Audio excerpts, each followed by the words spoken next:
Hi all, welcome to my channel. ಇವತ್ತು ರಾಗಿ ರೊಟ್ಟಿನ ಹೇಗೆ ಮಾಡೋದು ಅಂತ ನೋಡೋಣ ಬನ್ನಿ. ಮೊದಲು ಒಂದು ಪಾತ್ರೆಗೆ 1 ಗ್ಲಾಸ್ ನೀರನ್ನ ತೊಗೊಂಡಿದ್ದೀನಿ. ಅದಕ್ಕೆ ಒಂಚೂರು ಉಪ್ಪು ಹಾಕಿಬಿಟ್ಟು ಸ್ವಲ್ಪ ನೀರು ಬಿಸಿ ಆಗೋ ತನಕ ಕಾದ್ಬಿಟ್ಟು ಹಿಟ್ಟನ್ನು ಹಾಕೋಬೇಕು. ನಾನಿಲ್ಲಿ ಒಂದು 3.5 ಕಪ್ 4 ಕಪ್ ಚಿಕ್ಕ ಕಪ್ಪಲ್ಲಿ 4 ಕಪ್ ಹಾಕ್ಕೊಂಡು ಮಿಕ್ಸ್ ಮಾಡ್ಕೊಂಡಿದ್ದೀನಿ. ನೀರನ್ನ ಜಾಸ್ತಿ ಬಾಯ್ಲ್ ಮಾಡಬೇಡಿ, ಸ್ವಲ್ಪ ಬಿಸಿ ಆದ ತಕ್ಷಣವೇ ಹಾಕ್ಕೊಂಡು ಕಲಿಸ್ಕೊಂಡ್ಬಿಟ್ರೆ ಚೆನ್ನಾಗಿರುತ್ತೆ. ಬರೀ ರಾಗಿ ಹಿಟ್ಟು ಬೇಡ ಅಂದರೆ ನೀವು 2 ಕಪ್ ಅಕ್ಕಿ ಹಿಟ್ಟು ಕೂಡ ಮಿಕ್ಸ್ ಮಾಡಿಕೊಂಡು ಮಾಡ್ಬೋದು. ಅದನ್ನು ಮಿಕ್ಸ್ ಮಾಡ್ಕೊಂಡು ಮಾಡಿದ್ರೆ ಚೆನ್ನಾಗಿರುತ್ತೆ.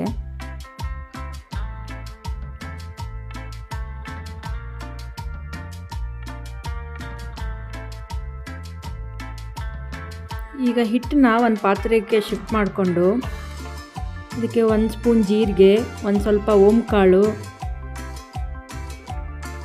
ಸಣ್ಣದಾಗಿ ಹೆಚ್ಚಿರುವಂಥ ಹಸಿಮೆಣ್ಸಿನ್ಕಾಯಿ, 1-2 ಹಸಿಮೆಣ್ಸಿನ್ಕಾಯಿ ಹಾಕ್ಕೊಂಡಿದ್ದೀನಿ. ಹಾಗೆ ಒಂದು ಈರುಳ್ಳಿನ ಸಣ್ಣದಾಗಿ ಹೆಚ್ಚಿಟ್ಕೊಂಡು ಹಾಕ್ಕೊಂಡಿದ್ದೀನಿ. ಮತ್ತು 1 ಕ್ಯಾರೆಟ್ ತುರಿನ ಹಾಕ್ಕೊಳ್ಳಿ.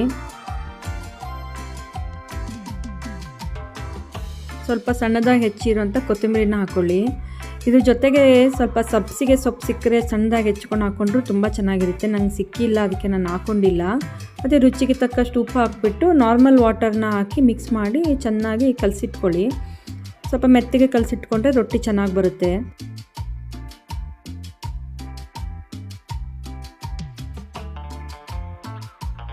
ಏನೇನು ಪದಾರ್ಥಗಳು ಬೇಕು, ಎಷ್ಟು ಅಳತೆ ಬೇಕು ಅಂತ ರೆಸಿಪಿನ ನಾನು ಡಿಸ್ಕ್ರಿಪ್ಷನ್ ಬಾಕ್ಸಲ್ಲಿ ಹಾಕಿರ್ತೀನಿ, ಚೆಕ್ ಮಾಡ್ಕೊಳ್ಳಿ.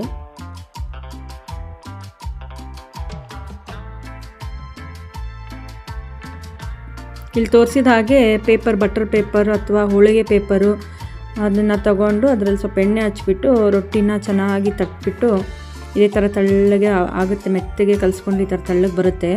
ಅದು ನೀಟಾಗಿ ತಟ್ಕೊಂಡು ಬೇಯಿಸ್ಕೊಂಡ್ರೆ ಆಯಿತು, ರೊಟ್ಟಿ ಬಿಸಿ ಬಿಸಿ ರೊಟ್ಟಿ ರೆಡಿ ಆಯಿತು.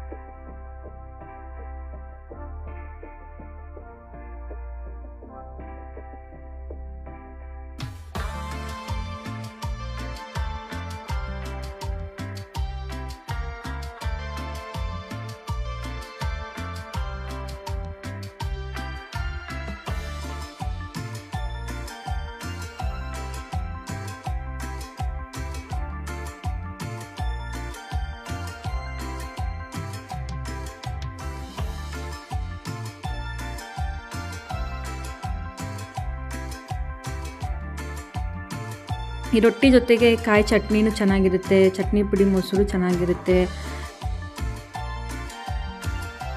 ನಾನಿಲ್ಲಿ ಚವಳಿಕಾಯಿ ಅಥವಾ ಗೋರಿಕಾಯಿ ಅಂತ ಹೇಳ್ತೀವಲ್ಲ ಅದ್ರ ಚಟ್ನಿ ಮಾಡಿದ್ದೀನಿ. ರಾಗಿ ರೊಟ್ಟಿ ಜೊತೆಗೆ ಗೋರಿಕಾಯಿ ಚಟ್ನಿ ಸೂಪರ್ ಟೇಸ್ಟಾಗಿತ್ತು.